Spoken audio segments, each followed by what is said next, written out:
ይህ ኢትዮ ኤርላይንስ ነው። በቅድሚያ አርዕስተ ዜናዎቹን እናሰማችሁ። ዛሬ በሀገሪቱ የጥበብ የፖለቲካና የደህንነት ትኩሳት እጅግ አሳሳቢ ደረጃ ላይ ደርሷል። በአንጋፋው ድምፃዊ የቴዲ አፍሮ የቅርብ ሰዎች ላይ ያነጣጠረ ድንገተኛና ኃይል የተቀላቀለበት እስር ተጀምሯል። የቴዲ አፍሮ የልብ ወዳጅ የሱፍ ያሲን በፌዴራል ፖሊሶች ከገዛ ቤቱ በኃይል ተደብድቦ ተወስዷል። ይሄ አልበቃ ብሎ የድምፃዊ ምክትል ማናጀርና ይፋዊ ቃል አቀባይ ማህሌት ሰለሞን ካረፈችበት ሆቴል ታፍሳ ተወስዳለች። ማህሌት የኦስትሪያ ዜግነት ያላት የውጭ ሀገር ዜጋ ከመሆኑ አንጻር ጉዳዩ ወደ ዲፕሎማሲያዊ ቀውስ ሊያመራ እንደሚችል ተገምቷል። ፖሊስ እስካሁን ዝምታ መርጧል። አርቲስቱን በቀጥታ ከመንካት ይልቅ በዙሪያ ያሉትን በማሰር የስነ ልቦና ጦርነት ተከፍቷል። ማንም ኃይል በህዝብ ድምፅ በዲሞክራሲያዊ መንገድ የመጣውን መንግስት በኃይልና በወረቀት በዘፈን ጋጋታ ሊያፈርሰው አይችልም። አቅም የለውም። አይችልም። ከጀርባ ያለው ሚስጥር ምንድን ነው? የፖለቲካ ተንታኞች የሚሉትን ይዘን ቀርበናል። በሌላ በኩል በትግራይ ያለው የፖለቲካ ሽኩቻ ተካሮ ሊፈነዳ ከጫፍ ደርሷል። ህወሓት የጀነራል ታደሰ ወረደ ስልጣን በይፋ አልቀበልም ካለ በኋላ ጀነራሉን በቁጥጥር ስር ለመዋል ታጣቂዎችን ትዕዛዝ እንደተሰጣቸው የተሰማ ነው። ጀነራል ታደሰ በበኩላቸው በጩኸት የሚለቀቅ ስልጣን የለም ሲሉም ዝተዋል። በመቀሌ ዙሪያ የሚገኘው አርሚ 22 የተባለ ወታደራዊ ቡድን ልዩ ተልዕኮ ተሰጥቶት ወደ እንቅስቃሴ መግባቱ ተሰምቷል። የፕሪቶሪያው ስምምነት አደጋ ላይ ወድቋል። ሌላ ዙር ጦርነት ሊቀሰቀስ ነው። ሙሉ መረጃውን እንመለከታለን። ከአማራ ክልል ልብ የሚሰብር ዜና ተሰምቷል። በአማራ ክልል የመንግስት ወታደሮች ቤተክርስቲያን ሰብረው በመግባት በፈጸሙት ጥቃት የቤተክርስቲያን አገልጋዮችን ጨምሮ በርካታ ዜጎች ተረሽነዋል። ቅዳሴ አድርሰው ሲወጡ በጅምላ የተረሸኑት የ21 ዓመቱ ዲያቆንን ጨምሮ የአገልጋዮች አሟሟት አካባቢውን በከፍተኛ ድንጋጤና ሐዘን ውስጥ ጥሎታል። ሰማዩ ተደፋብኝ የሚሉት የሟች አባት ምስክርነትና የዓይን እማኞች የሰጡትን አሰቃቂ ዘገባ በዝርዝር እናቀርባለን። እነዚህንና ሌሎች ወሳኝ ወቅታዊ መረጃዎችን በጥልቀት የምንዳስስበት የዛሬው ዘገባችን አሁን ጀምሯል። ለቻናላችን አዲስ ከሆናችሁ ሰብስክራይብ በማድረግና የደወል ምልክቷን በመጫን ቤተሰብ እንድትሆኑ እንጋብዛለን። ወደ ዝርዝር መረጃዎቹ እናልፋለን።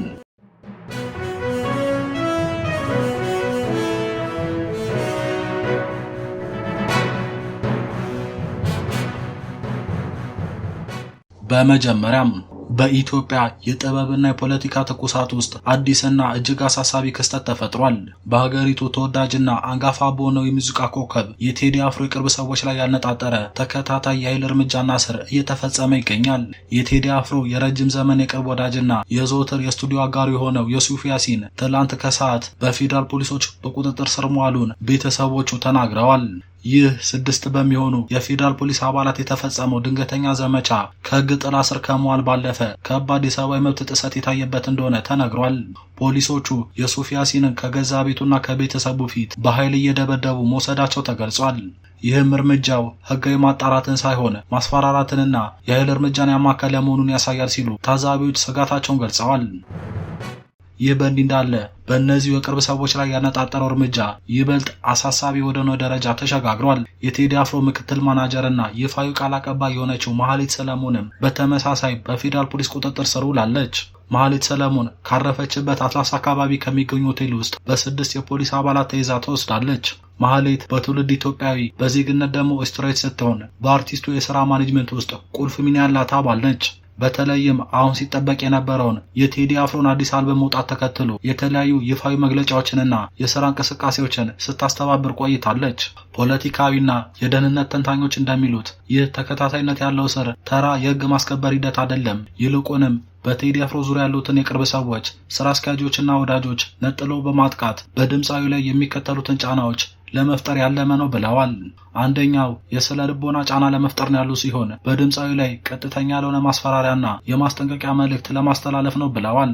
ሁለተኛ የሥራ መስተጓጎል ነው ያሉ ሲሆን አርቲስቱ አዲስ አልበም ይዞ ወደ ህዝብ ለመውጣት በሚዘጋጅበት ወሳኝ ወቅት ማናጀርና ቃል አቀባዩን በማሰር የጥበብ ስራውን እንዲሰናከል ማድረግ ነው ብለዋል። በሶስተኛነት ዲፕሎማሲያዊ ቀውስ ነው ያሉ ሲሆን የውጭ ሀገር የኦስትሪያ ፓስፖርት ያላትን ግለሰብ በዚህ መልኩ በኃይል መውሰድ ጉዳዩን ዓለም አቀፋዊ የሰብአዊ መብት ጥሰት ገጽታ ሊሰጠው እንደሚችል ይገመታል ብለዋል። ማንም ኃይል በህዝብ ድምፅ በዲሞክራሲያዊ መንገድ የመጣውን መንግስት በኃይልና በወረቀት በዘፈን ጋጋታ ሊያፈርሰው አይችልም። አቅም የለውም። አይችልም። እስካሁን ድረስ ፌዴራል ፖሊስ ግለሰቦቹ የት እንደሚገኙም ሆነ በምን ወንጀል እንደሚጠረጠሩ የሰጠው ይፋዊ መግለጫ የለም።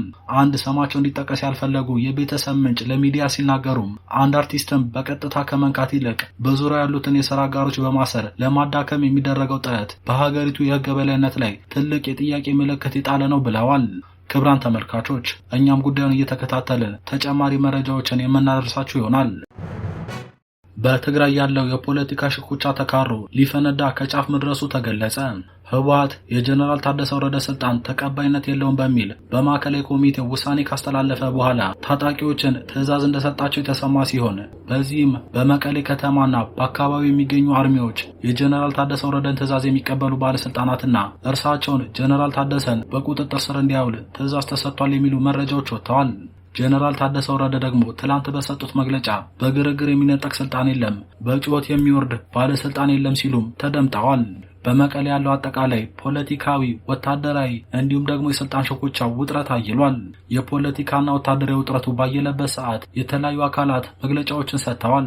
በትላንትናው ዕለት የጌታቸው ረዳ ስምረት ፓርቲን ጨምሮ ሌሎች 3 ፓርቲዎች መግለጫ የሰጡ ሲሆን ህወሓት በተለይም የነ ደብረጽዮንን ቡድን በማውገዝ ህወሓት የፕሪቶሪያን የሰላም ስምምነት በመጣስ ወደ ጦርነት የሚያስገባ ውሳኔ ወስኗል ሲሉ ከሰዋል። የትግራይ ጊዜያዊ አስተዳደር ፕሬዝዳንት ጀነራል ታደሰ ወረደ በትላንትናው ዕለት በሰጡት መግለጫ ሁለት ጉዳዮችን በዋናነት ያነሱ ሲሆን አንደኛው ስልጣናቸውን በጩኸት እንደማይለቁ፣ ጊዜያዊ አስተዳደሩ እንደሚቀጥል፣ ካቢኔውና የመንግስት ቢሮዎች እንደሚቀጥሉ፣ የትኛውም ህገወጥ አካል ከስልጣን ሊያወርደኝ እንደማይችል ሊታወቅ ይገባል የሚል መልእክት አስተላልፈዋል።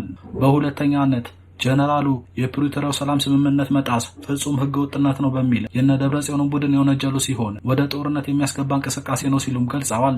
ጀነራል ታደሰ ወረደ የፌዴራል መንግስቱ ሌላ ዙር ጦርነት እንዳይቀሰቀስ ኃላፊነቱን እንዲወጣ ጥሪ አቅርበው ለዚህም መስራት ይጠበቅበታል ብለዋል። ጀነራሉ አክለውም ህወሓት ይመለስ ያለው የ2013 አስተዳደር ጦርነት የሚቀሰቅስ ነው። ይህ በፕሪቶሪያው ስምምነት መሰረት የቀረ ነው። እንዲሁም ደግሞ ይህን መመለስ የሚያመጣውን አዎንታዊና አሉታዊ ፖለቲካዊ ትርፍና ኪሳራ ማስላት ያስፈልጋል ብለዋል። ከዚሁ ጋር በተያያዘ በመቀሌ ዙሪያ ያሉ የህወሓት ታጣቂዎች ወታደራዊ ተልዕኮ እንደተሰጣቸው የተሰማ ሲሆን በተለይ አርሚ 22 ተብሎ የሚጠራውና በመቀሌ ዙሪያ የሚገኘው ወታደራዊ ቡድን ትዕዛዙን እንዲያስፈጽም ልዩ ተልዕኮ እንደተሰጠው ለጉዳዩ ቅርበት ያላቸው የመረጃ ምንጮች ጠቆመዋል። በዚህም ለታጣቂዎቹ የተሰጣቸው ትዕዛዝ ጀነራል ታደሰ ወረደና እሳቸው የሚመሩትን አስተዳደር በኃይል ከስልጣን ለማስወገድና እንዲሁም ደግሞ ከጀነራል ታደሰ ወረደ ትዕዛዝ ከሚቀበሉ ባለስልጣናትና ግንኙነት አላቸው የሚባሉ ወታደራዊና የፖለቲካ ሹማምንት ጋር በተገናኘ ተልዕኮ ተቀብለው ወደ እንቅስቃሴ መግባታቸው ተገልጿል። በነ ደብረጽዮን ቡድን የሚመራው ህወሓት ይህንን ውሳኔ የወሰነው የጦር መሳሪያ ግዢዎችን፣ የጦር መሳሪያ እርዳታዎችን፣ የጦር መሳሪያ ድጋፎችን በገፍ ሲያስገባ ቆይቶ ዝግጅቱን ካጠናቀቀ በኋላ ነው የተባለ ሲሆን ከጎረቤት ሀገራትና በሀገሪቱ ከሚንቀሳቀሱ ከሌሎች ታጣቂ ኃይሎች ጋር የተለያዩ ስምምነቶችን አድርጎ ከጨረሰ በኋላም ውሳኔውን እንዳሳለፈ ተገልጿል። እነ ደብረጽዮን ዘመቻ መከት በሚል በተጠንቀቅ ቆመው ይገኛሉ ያሉት የመረጃ ምንጮች አሁን እነሱ ይህንን የበፊቱን አስተዳደር ሲመልሱ ዝም ብለው በባዶ እጃቸው አለመሆኑንና ሁሉንም ወታደራዊ ስሌቶች አጥንተውና አጠናቀው ነው ህወሓትን እናተርፋለን እያሉ ያሉ ሲሉም ገልጸዋል። በሌላ መረጃ ጀነራል ታደሰ ወረደ ውስጡን ስልጣን ለማስረከብ ስምምነት ላይ ደርሷል ሲሉ ለትግራይ አካባቢ ቅርበት ያላቸው የመረጃ ምንጮች የገለጹ ሲሆን ጀነራል ታደሰ ለነ ደብረጽዮን ስልጣኑን ለመልቀቅና ለማስረከብ ፍላጎት እንዳለው የሚገልጹ መረጃዎች ዛሬ ወጥተዋል። ሆኖም መረጃው ይህ ዘገባ እስከተጠናከረበት ሰዓት ድረስ ጉዳዩ በይፋ አልተረጋገጠም። በመጨረሻም በአማራ ክልል በቀጠለው ጦርነት የመንግስት ወታደሮች ወደ ቤተክርስቲያን ሰብረው በመግባት አሳዛኝ ጥቃት መፈጸማቸው የተገለጸ ሲሆን የቤተክርስቲያኑን አገልጋዮችና ምዕመናን መግደላቸው ታውቋል። በደቡብ ጎንደር ዞን በተፈጸመ ጥቃት የቤተክርስቲያን አገልጋዮችን ጨምሮ 7 ሰዎች መገደላቸውን አማኞች ተናግረዋል። በአማራ ክልል ደቡብ ጎንደር ዞን ላይ ጋይንት ወረዳ ባለፈው አርብ ሚያዝያ 9 2018 ዓ.ም ሳሊ በተባለች አነስተኛ ከተማ የመንግስት ወታደሮች በፈጸሙት ጥቃት 7 ሰዎች መገደላቸውንና ቤተክርስቲያን ጉዳት መድረሱን ቢቢሲ ያነጋገራቸው ምንጮች ገልጸዋል። ሟቾቹ 2 የቤተክርስቲያን ዲያቆናት፣ 1 መሪጌታ የድጓ መምህር፣ የእንስሳት ሐኪምና 3 አርሶ አደሮች መሆናቸውን ተናግረዋል። አገልጋዮቹ ቀድሰው ሲወጡ ቤተክርስቲያን ቅጥር ግቢ ውስጥ ሲገደሉ 3 ሰዎች በቤታቸውና 1 ሰው ደግሞ መንገድ ላይ መገደሉን ቢቢሲ ያሰባሰባቸው መረጃዎች ይጠቁማሉ። ጥቃቱ የተፈጸመው በአካባቢው የምርጫ ካርድ ውሰዱ በሚል ህዝባዊ ጥሪ መቅረቡን ተከትሎ በአካባቢው በሚንቀሳቀሱ የፋኖ ኃይሎችና በመንግስት ኃይሎች መካከል ውጊያ ከተቀሰቀሰ በኋላ መሆኑን እማኞች ተናግረዋል። ቢቢሲ ከላይ ጋይንት ወረዳና ከደቡብ ጎንደር ዞን አስተዳዳሪዎች ምላሽ ለማግኘት ጉዳዩን ቢያስረዳ የሥራ ኃላፊዎቹ ምላሽ ለመስጠት ፈቃደኛ ሳይሆኑ ቀርተዋል። ጥቃቱ የተፈጸመባት ሳዲ ከተማ ከወረዳው ዋና ከተማ ነፋስ መውጫ በ25 ኪሎ ሜትር ርቀት ላይ የምትገኝ አነስተኛ ከተማ ስትሆን በፋኖ ኃይሎች ቁጥጥር ስር እንደሆነች ነዋሪዎቹ ተናግረዋል። አርብ ዕለት ለምርጫ ስብሰባ ብለው መጡ። የምን ምርጫ ነው ብሎ ፋኖ ሲንቀሳቀስ ሲተኩስባቸው ከዚያ በኋላ ሲተኩስ ዋለ ሲሉ በከተማዋ ከጥቃቱ በፊት የነበረውን ግጭት አንድ ነዋሪ ገልጸዋል። የደብረ ብርሃን ሳሊ ባለ እግዚአብሔር ቤተክርስቲያን አገልጋዮች ከቅዳሴ በኋላ ለክርስትና የተዘጋጀ ጸበል ጻድቅ እየቀመሱ ያለ ውጊያ መቀስቀሱን ለቢቢሲ አስረድተዋል። ቁጥራቸው በርከት ያለው የመንግስት ወታደሮች ወደ ቤተክርስቲያኒቱ መግባታቸውን የዓይን እማኞች ተናግረዋል። ወታደሮቹ ሁለት የቤተክርስቲያኗን ጥበቃዎች ከደበደቡ በኋላ ወደ ቅጥር ግቢው ዘልቀው መግባታቸውን ከጥቃቱ ያመለጡ አገልጋዮች ለቢቢሲ ተናግረዋል። ከደጅ ሰላሙ እንዲወጡ ተደርገው በመጀመሪያ በመሳሪያ ፈሙዝና በሰደፍ እንደተደበደቡ አክለዋል። 7 የሚሆኑት አገልጋዮች በደረታቸው እንደተኙና እንዲንበረከኩ ከተደረጉ በኋላ ተኩሱ መከፈቱን ተናግረዋል። እነሱን ሲመታ ቀድመን ወደቅን በማለት ከጥቃቱ የተረፉ አንድ አገልጋይ ሲናገሩ፣ ሌላኛው ደግሞ ከጥይቱ በታቦቱ ኃይል መትረፋቸውን ገልጸዋል። 3ቱ አገልጋዮች ከተመቱ በኋላ አለቃው እንዴት ንጹሃንን ትገድላለህ? እንዳትመታ አለው። የተረፋችሁ ሩጡ ተባለ ሲሉ እንዴት በሕይወት እንደተረፉ ተናግረዋል። እንደሚሞቱ እርግጠኛ እንደነበሩ ለቢቢሲ የተናገሩት እማኙ እርሳቸውና የቤተ ክርስቲያኗን አስተዳዳሪ ጨምሮ 4 አገልጋዮች በደመ ነፍስ ሮጠው እንዳመለጡ እማኝነታቸውን ሰጥተዋል። ከሟቾቹ መካከል ዲያቆን የሆነው የ21 ዓመት ልጃቸው እንደሚገኝበት ለቢቢሲ የተናገሩት አንድ አባት ወድቆልሃል ድረስ ተባልኩ እየተጠፈጠፍኩ መጣው ሲሉ የልጃቸውን ሞት የተረዱበትን ቅጽበት ተናግረዋል። ቤተ ክርስቲያን ደርሰው የልጃቸውንና የሌሎች አገልጋዮችን አስክሬን ሲመለከቱም መፈጠር ያስጠላል በማለት አገልጋዮቹ በተደጋጋሚ ጥይት እንደተደበደቡ ተናግረዋል። ሰማዩ ተደፋብኝ ሲሉ ስሜታቸውን የሚገልጹት አባት እኔማ ምን ኑሮ አለኝ? እንደ ልጄ ሄጄ ልሙት። ከዚህ በኋላ እኔ ኖሬ አረባም ንስሐ ገብቼ ልሙት። ለቤተ ክርስቲያን ያልኩት ልጄ በከፋ ሟሟት በጨካኝ ነው የተገደለው። እኔ ከእንግዲህ መንኝ ሞታለሁ እንጂ አርሻ አልበላም ብለዋል። ቀጥታ ቤተ ክርስቲያን ግቢ ገብቶ ነው የመታቸው ያሉት የሟች አባት አስክሬኑ ላይ የደረሰውን ጉዳት በመግለጽ ግድያውን ርሸና ነው ብለውታል። 3ቱም ሟቾች ተበርብረው ከቤታቸው እንዲወጡ ተደርገው እንደተገደሉ የተናገሩት ነዋሪዎቹ የእንስሳት ሐኪሙ ደግሞ መሳሪያ ተገኝቶበታል በሚል እንደተጠረጠረና ወደ ዋና መስመር ጸደይ ባንክ አካባቢ እንዲወጣ ተደርጎ መንገድ ላይ መገደሉን ተናግረዋል። ሟቾቹ በእርሻና እንስሳት እርባታ ስራ የተሰማሩ ቤተሰብ አስተዳዳሪዎች እንደሆኑም ተናግረዋል። ከጥቃቱ ያመለጡት 2 የዓይን እማኞች ግድያውን የፈጸሙት መከላከያ ያሏቸው የመንግስት ወታደሮች መሆናቸውን ተናግረዋል። ቢቢሲ ያነጋገራቸው 3 ምንጮች ግድያው ለምን እንደተፈጸመ እንደማያውቁና የመንግስት ኃይሎች ምን ፈልገው ወደ ቤተክርስቲያን ቅጥር ግቢ እንደገቡ እንዳልተናገሩ ገልጸዋል። የሟቾቹ ስርዓተ ቀብር አስክሬኑ ላይ በደረሰው ጉዳት እንዲሁም በስጋት ምክንያት በምሽትና በጅምላ መፈጸሙን ተናግረዋል። ተኩሱ በረድ ሲል በስጋጃ እየጠቀለልን ለቀብርም ሰውነታቸው ፈራርሶ አስቸግሮ ነበር ሲሉ 4ኛው ልጃቸውን የቀበሩት አባት ተናግረዋል። መራራ ዘንድ ደረሰብን ያሉት ከጥቃቱ የተረፉ አገልጋይም ሟቾቹ በ2 ጉድጓድ በጅምላ መቀበራቸው ለቢቢሲ ገልጸዋል። ማህበረሰቡ በጣም ሐዘን ላይ ነው። ህዝቡ በጣም እያለቀሰ ነው፣ እያማረረ ነው፣ ከአቅም በላይ ከፍቶታል ብለዋል። ግድያው በአካባቢው ከባድ ድንጋጤ መፍጠሩን ነዋሪዎቹ አክለው ገልጸዋል። ቤተ ክርስቲያኗ በመሳሪያ ተደብድባ ጉዳት እንደደረሰባት አገልጋዮቹ የተናገሩ ሲሆን የመቅደሱ የላይኛው ቆርቆሮ በሙሉ ተመቷል፣ ግድግዳው ተመቷል፣ ፈርሷል፣ በጣም ከባድ ጉዳት ነው የደረሰብን ብለዋል። ተመልካቾቻችን ለዛሬ ያዝናቸው መረጃዎች እነዚህ ነበሩ።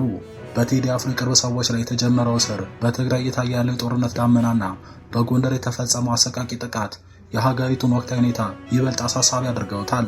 እናንተስ በእነዚህ ጉዳዮች ላይ ምን ትላላችሁ? በተለይም በታዋቂ ድምፃዊ ቴዲ አፍሮ የቅርብ ሰዎች ላይ የተፈጸመው እርምጃ ከጥበብ ስራው ጋር የተያያዘ ይመስላችኋል? በትግራይስ የሰላም ስምምነቱ ይፈርሳል ብላችሁ ትሰጋላችሁ? ሐሳባችሁን በኮሜንት መስጫው ላይ ያካፍሉን።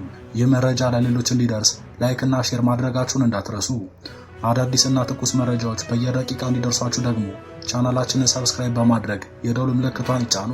በቀጣይ ሰበር መረጃዎችና በዝርዝር ዘገባዎች በድጋሚ እስክንገናኝ ድረስ ሰላም ለሀገራችን፣ ሰላም ለሁላችን። ኢትዮጵያ በክብር ለዘላለም ትኑር። ቸር ሰንብቱ።